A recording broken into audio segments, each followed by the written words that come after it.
Weather update tayo mga kapatid, unti-unti na nga pong lumalapit ang bagyong Basyang sa ating landmass o kalupaan. Ito po ay huling namataan ng pag-asa sa layong 150 kilometers na lamang east ng Hinatuan, Surigao del Sur at bahagya rin po yung lumakas ha. Ito po ay nasa tropical storm category pa din naman pero may taglay na lakas na hangin na yan na nasa 75 kilometers per hour malapit sa kanyang gitna at kung minsan may mga pagbugsong umaabot na sa halos 90 kilometers per hour. Ito ay patuloy na kumikilos pakanluran, hilagang kanluran sa bilis na 25 kilometers per hour. Tinutumbok nga itong area ng Caraga. Itong bagyong Basyang ay inaasahan natin na posibleng maglandfall ngayong late night, mamayang around midnight hanggang mamayang madaling araw dito nga po sa rehiyon ng Caraga, particularly dito sa Surigao del Sur.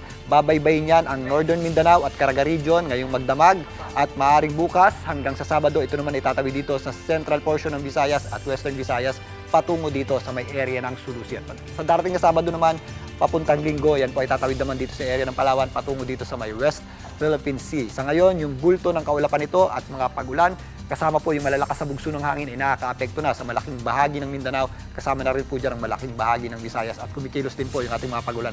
So, mas madadagdagan naman yung ating mga pagulan sa darating na weekend dito po sa may areas ng Palawan. Sa katunayan, nakataas po ang heavy rainfall warning advisory ng Pag-asa sa ilang lugar ng ating bansa. Possible po yung ating more than 200 millimeters na pagulan. Yan po yung ating intense to up to torrential rains o yung halos walang humpay na pagulan sa mga areas ng Surigao del Sur. Kasama po dyan ang Agusan del Norte, Agusan del Sur, kasama na rin po dyan ang Misamis Oriental, maging dito po sa area ng Camiguin. Ito pong ganitong klaseng pagulan ay mas tumataas na po yung ating tsansa na malawakang pagbaha, flash floods and landslides. So doble ingat po tayo sa mga areas na ito, lalong-lalo na gabi, maglalandfall o tatama sa lupa itong bagyong si Basyang. So mag-ingat din po tayo sa mga posibleng epekto ng mga pagulan nito, particularly sa mga low-lying areas, malalapit sa mga katubigan at malalapit sa bundok. Samantalang possible naman po yung ating mga up to heavy to intense rain sa mga areas ng Siquijor, Bohol, Southern Leyte, Dinagat Islands, Surigao del Norte, Misamis Occidental, Lanao del Norte, Bukidnon, Davao del Norte, kasama na rin po dyan ang Davao de Oro at Davao Oriental.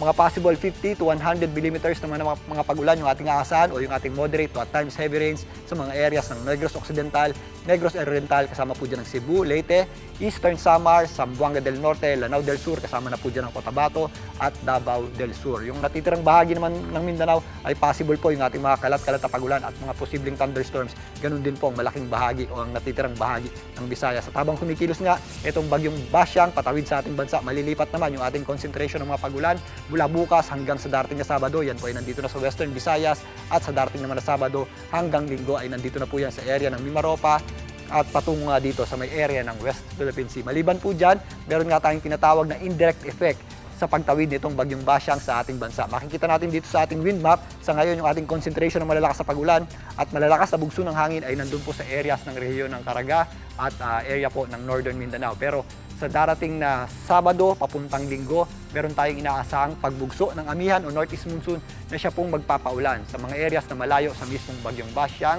Kasama po dyan ang Metro Manila. So bukas, mas paliwalas po ang panahon natin sa Metro Manila. Kung may mga pagulan tayo, ito po yung mga daglian o yung mahihinang pagulan lamang na kadalasang nangyayari tuwing hapon at gabi. Pero sa Sabado, patungo pong Linggo, mas maulap na po ang panahon natin at possible naman po yung ating mga kalat-kalat na pagulan. Kaya sa may mga lakad sa weekend dito sa Metro Manila at mga karating lugar nito gaya ng Central Luzon at Calabarzon area, pagandaan po natin ang mga posibleng pagulan na yan. At yan muna latest sa ating lagay ng panahon. Muli ako po ang inyong weather frontliner, Alvin Pura, na lagi may panahon para sa iyo. Mga kapatid, Julius Babaw po. Para sa komprehensibo at makabuluhang balitaan at talakayan, mag-follow at mag-subscribe na sa social media pages ng News 5.